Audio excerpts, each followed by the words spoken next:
Fala, nação tricolor, sejam bem-vindos a mais um vídeo aqui do nosso canal Meu Bahia. Tudo bem com vocês? O vídeo de hoje para falar a respeito desse jogo do Bahia extremamente importante e decisivo contra o São Paulo. Hoje falar também sobre Vasco e Corinthians, que aconteceu algo surpreendente para mim, o resultado. Não esperava do Vasco perder aquele jogo, mas que ajuda muito na nossa matemática.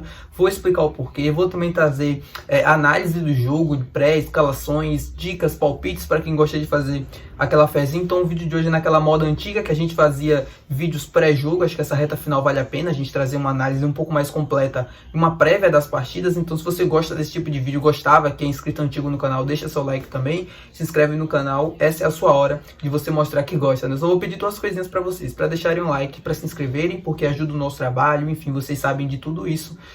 Feito isso, vamos lá pro vídeo. Vamos lá, meu povo, vamos conversar esse vídeo. Vamos começar falando sobre Vasco e Corinthians, né? Antes da gente entrar no jogo do Bahia, eu quero falar desse jogo de ontem que eu assisti e que me chamou muita atenção pelo resultado. Assim, não esperava do Vasco ter perdido em São Januário, porque vinha apresentando uma evolução em termos anímicos e de resultado, vinha conseguindo pontos importantes, mesmo não jogando bem. E pegava um Corinthians que veio, cara, magoado depois da derrota do Bahia. A derrota do Bahia, ela vale, na verdade, 9 pontos, ela não vale 6. Porque, pô, é incrível como o Corinthians entrou mordido pela derrota, porque precisava dar uma resposta e o Vasco pagou o pato. E nisso ajuda o Bahia. Então, essa vitória do Bahia, ela foi mais do que importante, como a gente já imaginava. O Vasco, na verdade, se acovardou muito e acho que o Vasco perde o jogo ali, quando o Vasco desiste de jogar muito cedo, sabe? O Vasco abriu o placar, depois sofreu o empate, depois fez o 2-1 e praticamente abdicou de jogar. Foi um Corinthians que, claro, tem qualidade técnica, com a bola tem jogadores com capacidade de resolver, de encontrar um bom passe, uma finalização. O Renato Augusto joga demais e poderia desequilibrar, poderia encontrar alguma situação, como aconteceu. O Vasco não quis jogar muito cedo e isso era perigoso. Dar muito campo para o Corinthians e jogar praticamente 70, 60 minutos daquela forma. É óbvio que o Corinthians iria conseguir encontrar uma situação e o Vasco acabaria se prejudicando no jogo. Acabou tomando o gol e o Moscardo, depois no segundo tempo, encontrou uma bola ali, um chute muito bem colocado, né, bem batido, e fez o gol da virada. E a partir dali o Corinthians soube se defender, soube sofrer. O Vasco sem muito repertório, era cruzar a bola na área para ver o que acontecia. Acabou que não conseguiu encontrar nenhuma situação, não conseguiu o gol, sofreu outro gol no contra-ataque e o clima lá segue muito ruim agora, né? 4-2, eu não sei se o Vasco consegue permanecer depois desse resultado, porque tem uma sequência muito complicada. Eu vou entrar no assunto da matemática mais à frente, mas piorou muito para o Vasco. Se o Vasco não conseguir reagir nesses dois próximos jogos, o Vasco vai cair, infelizmente. Eu falei aqui em outros vídeos, né, que eu não esperava do Vasco cair, mas dada essa circunstância, eu não consigo ver outro cenário pelos dois próximos jogos. Mas enfim, vamos falar sobre o Bahia. O Bahia que tem um jogo extremamente importante hoje contra o São Paulo, jogo decisivo pra gente. A gente precisa dos 3 pontos. O Bahia sai da zona do rebaixamento com um empate, mas é óbvio que os 3 pontos é inegociável no dia de hoje. A gente que deve ter o Everaldo, né, de volta ao time titular no dia de hoje. O Everaldo que cumpriu suspensão no jogo contra o Corinthians. O Bahia acabou jogando daquela maneira, né, sem um 9 como referência, acabou goleando e tal. Só que hoje o Everaldo deve voltar para o time. Até porque o Rogério já deixou claro na coletiva do último jogo que prefere jogar com um 9 fixo. E minha opinião em relação a isso é que, cara, acho que varia muito de adversário para adversário. Acho que tem situações e situações. Jogos e forma de jogar. Eu acho que para esse jogo é mais válido e mais importante até você ter um camisa 9 fixo do que você jogar sem ele. O Tassiano deve voltar para o meio campo, né?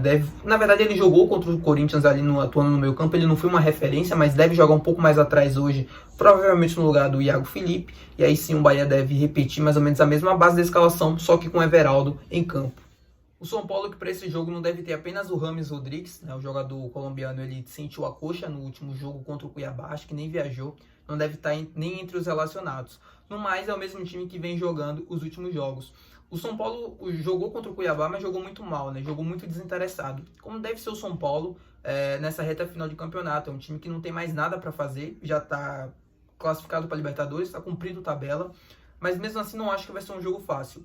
Porém, também não deve ser aquele jogo super difícil como a gente, sei lá, enfrentaria um adversário que estivesse interessado em outras coisas nesse momento. O São Paulo, assim, os jogadores não querem colocar a perna na dividida, não querem se machucar, não querem passar as férias machucados, não querem perder a próxima temporada, então não tem aquele algo a mais. Isso pode ajudar. Porém, a gente sabe como é o Bahia, né? Nada é fácil e acho que também para esse jogo não vai ser.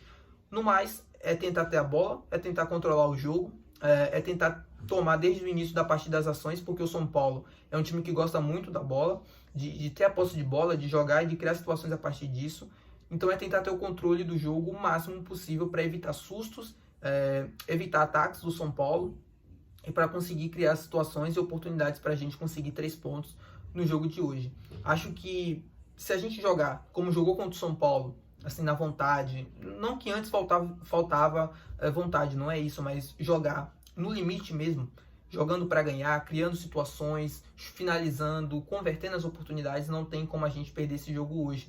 Espero eu, não quero zicar, mas esse é o caminho. Eu acho que não tem outro caminho a se seguir. O Bahia deve ter a volta do Everaldo, já falei, repetir a mesma base do time, Cauli inspirado e 3 pontos, se Deus quiser.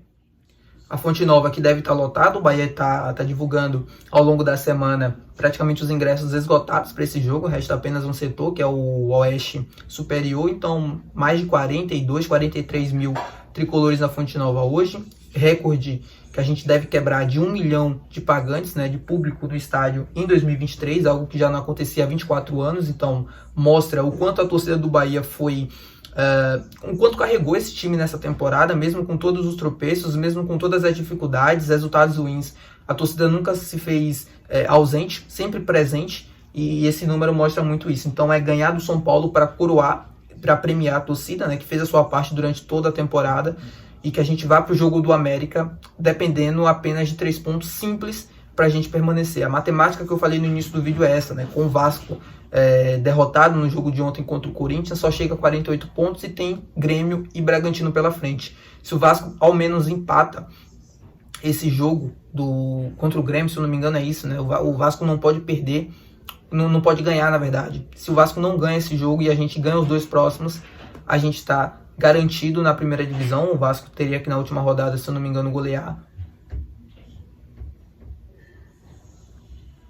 A matemática que eu falei é essa, né? Se o Vasco perde esse próximo jogo contra o Grêmio fora de casa e a gente consegue os 2 triunfos, o Bahia se salva já na 37ª rodada. É uma combinação complexa, mas totalmente possível. O Vasco tá na corda bamba para esse jogo contra o Grêmio. O Grêmio precisa de uma resposta depois de 2 derrotas seguidas. O Vasco também precisa de uma resposta depois de perder em casa, só que na dividida. Eu sou muito mais o time do Grêmio do que o time do Vasco. Porém, não duvido do Vasco chegar lá e conseguir arrancar pontos. Mas o empate também já não é ruim para o Bahia, mas o ideal seria que o Vasco perdesse, porque essa combinação simples já nos garantiria na primeira divisão, na 37ª rodada. Vamos lá para a parte de dicas e palpites, coisa que eu costumava trazer aqui no canal. Eu sei que muita gente gostava e acompanhava e seguia, então eu vou trazer aqui para vocês para esse jogo também.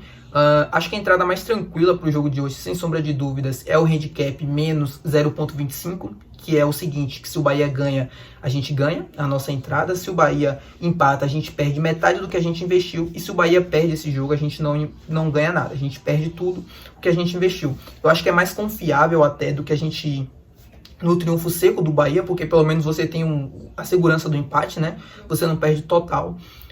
E acho que é mais indicada para hoje. Tem um dupla chance também, que deve estar pagando 1,40. Também não acho ruim, porque só o Bahia é interessado no jogo. Então, a tendência da gente ter um Bahia que domine, de um Bahia que vá para cima, de um Bahia que busque desde o primeiro minuto do jogo o gol, não é ruim essa entrada, não. Então, para você combinar com gol, com escanteio, é legal, mas para não inventar, para ser simples, fazer o feijão com arroz, vá no handicap, que é mais indicado. Lembrando que eu não estou sendo pago por casa nenhuma, então fiquem à vontade para escolher a casa que vocês quiserem. Betano, Bet365, 1xBet, enfim. O que for da sua preferência, deve estar pagando mais ou menos a mesma coisa em quase todas as casas, que é 1,90, 1,95. Eu peguei 1,95 na Bet. Acho que é o mais indicado para vocês, é a minha visão para o jogo de hoje. Então, não estou ganhando nada, não estou sendo pago por nada, fiquem à vontade para escolher. É apenas uma dica, um extra para quem gosta de fazer esse tipo de fezinha nos jogos do Bahia. É torcer para que a gente consiga 3 pontos, para que a gente consiga finalmente... o nosso objetivo é dar um passo gigante para a permanência para o jogo contra o América. É isso, fiquem ligados aqui. Como eu disse no vídeo de ontem, não tem vídeo de vlog lá nesse jogo, apenas o vídeo de análise no dia seguinte. Então, já ativa o sininho aqui para você não perder amanhã o vídeo de análise desse jogo entre Bahia e São Paulo. Até o próximo vídeo. Valeu!